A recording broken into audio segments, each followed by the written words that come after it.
I like to think we're a really happy school, enthusiastic, buzzing with the staff, buzzing with the children. We involve as many people as we can, looking outward into the local community. I would say that all my staff are really well motivated, and that feeds into the best that we can give for the children.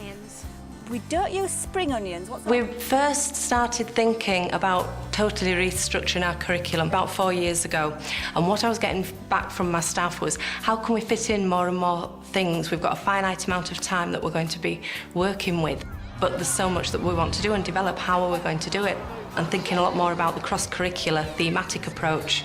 We then ask the children, well, how do you like to learn? They like to learn collaboratively, they liked hands-on learning, finding out things for themselves, asking the questions. It was principles such as these that we started to take on board.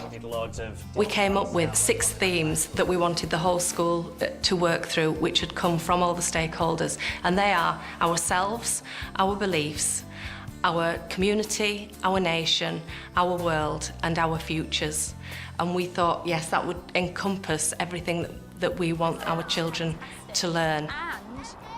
There's so much going on all the time. We've got a fantastic curriculum going on now, and it's just super, really nice to have skills-based curriculum where we can link so many of the subjects all together and deliver them in sort of blocks, or, you know, however we see fit. And the children, I think, get a lot more from their learning.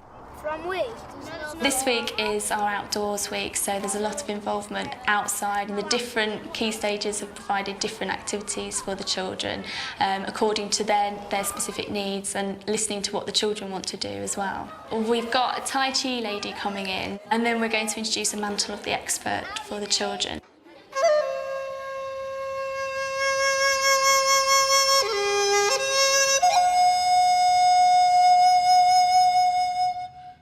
Well, Chi for Children is geared towards, obviously, children, so it's more child-friendly, so it's sort of shorter things. They do a thing called Qigong, which is kind of energy-giving and focusing, so it helps children in different ways, like to stay calm or balanced and coordinated, to either wind them down or energise them, or just kind of keep in their equilibrium, basically. It really kind of warms them up, but also focuses them.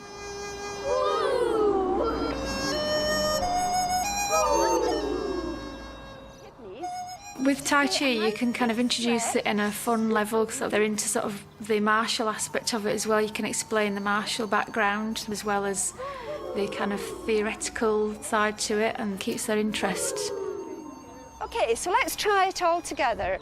Finished playing with the dragon in the clouds. Taking all of your weight onto your right foot. Point the left hand and toe to the gate. Take all your weight onto the left foot. In one session, they asked me a lot of the time, can we do some more? So it's obviously working.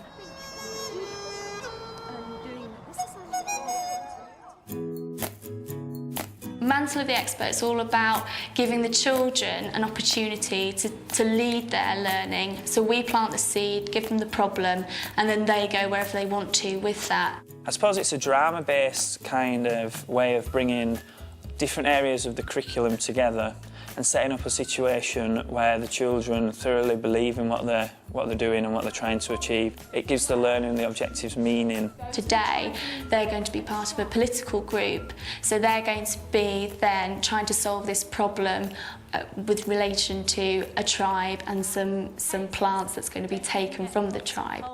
Let alone serious illnesses. I've been studying a tribe called the Minnow tribe. The tribe themselves are very, very healthy people. I found out that these people rarely suffer from illnesses. Now, during my studies and time with the people, I realised that there was something very different that these people did, and that is they daily use this flower as part of their diet. Since my report came out, the Ministry of Medicines, which is a very large pharmaceutical company, have been trying to get their hands on this plant. These people have never seen Westerners before. The tribe themselves have an interesting language because they do not speak. They use gesture as their language. And unfortunately, their language is so complex that even after many months of studying, Mr. Jones has still only managed to find out 20 words or so, which he's going to share with you. OK, good morning, everybody. This is what we think is the hello, OK? So there's no noise. We think this is yes, and your right arm simply comes from your front and goes up to the top. If you see this at any time, we assume it means they're very angry. And what they did was they put their arms up, OK? It was tongues out, and they started going, ah, and stamping the feet at the same time. I really need you to learn this language the best you can.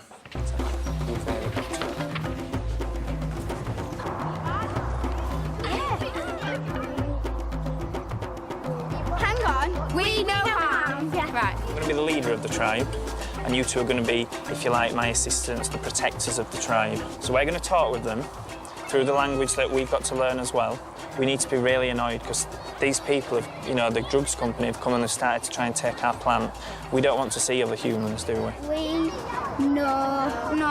What's that? No. You start off greeting and have a little conversation then. We help. No, we give. We help plant. Oh, yeah, so we... Hello. We know how.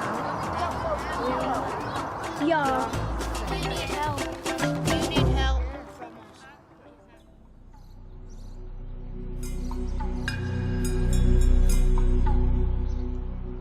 us. Just giving a snapshot of them being able to put themselves in other people's shoes and actually think about other people from other places and opinions of other people is a difficult thing to teach. So it's fantastic to be able to give them opportunities whereby they can experience it for themselves, because that is the best form of learning. They were all engaged thoroughly in that, and there was no kind of silliness or giggling along the way. They were really focused, and it became important to them. And that's what the mantle does, and they actually experience emotions, not just being taught about some tribe in a far-off land, and they get to feel fear out of that, because I think it was quite clear they were worried about what their actions were going to do. Would it be accepted or would it be rejected?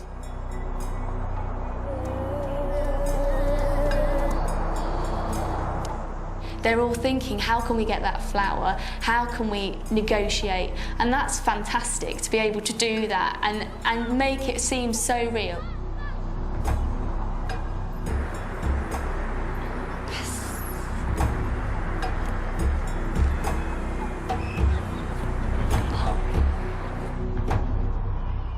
We've got a decision to make now. How do we go about it? Do we let the drugs company continue to do this? Is there a way that we can come up with that maybe might compromise? Or is it your opinion that we shouldn't go in, or we should leave the tribe, we should leave the plant? There's a lot more polio people than the tribe that are in the world, and I think they should take like one of the plants and let scientists see what it's like and what it does.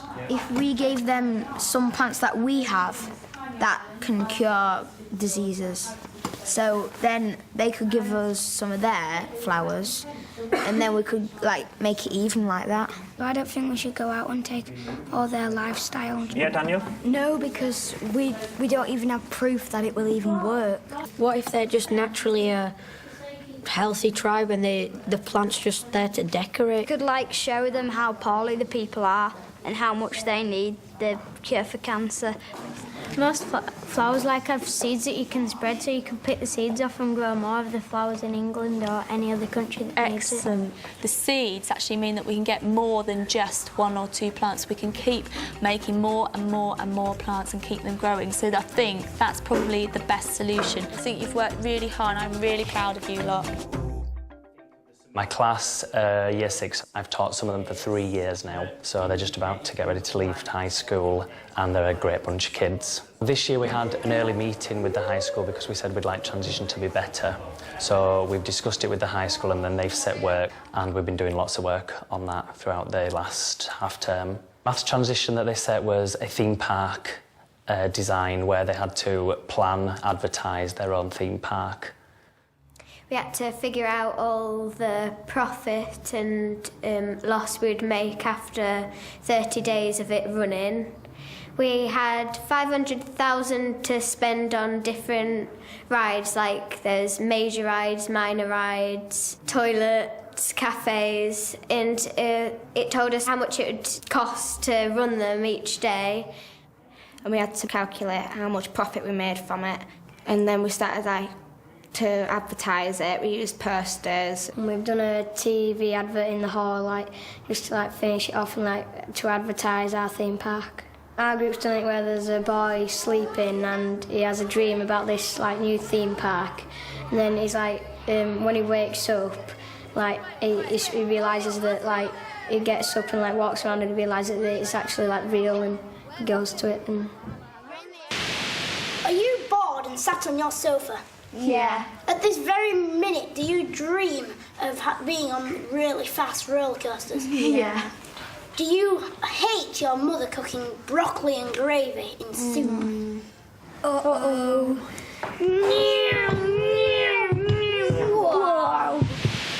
Wake up! Wake up! Wake up! Why? It's too early in the morning! Luna Plaza, the best theme park in the galaxy. Located off the Z-20 rocket.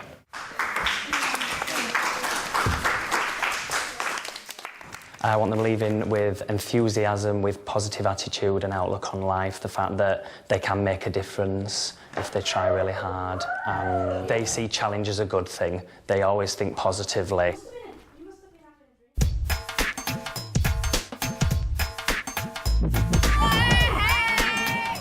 15 years ago, when I was a class teacher in this school, I liked Asian food, and I've been talking to my class. I could tell from their responses that the vast majority had never tried any Asian food.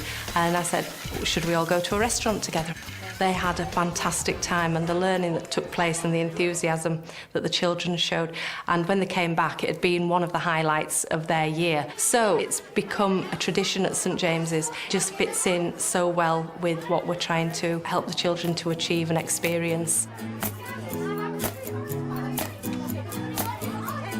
Well, I like the meals, but then I like socialising with my friends, and it's just really good for a Year 6 last meal.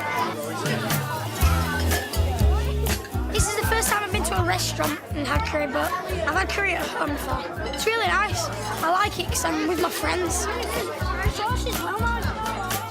I really liked it, and it was really great being with my friends, and the food was really spicy and lovely. For most of these children, they've been together in this primary school for 7 years, and it's a big thing for them to be moving on to high school. It's a lovely way to celebrate, but ready to move on to the challenges and excitement of the high school.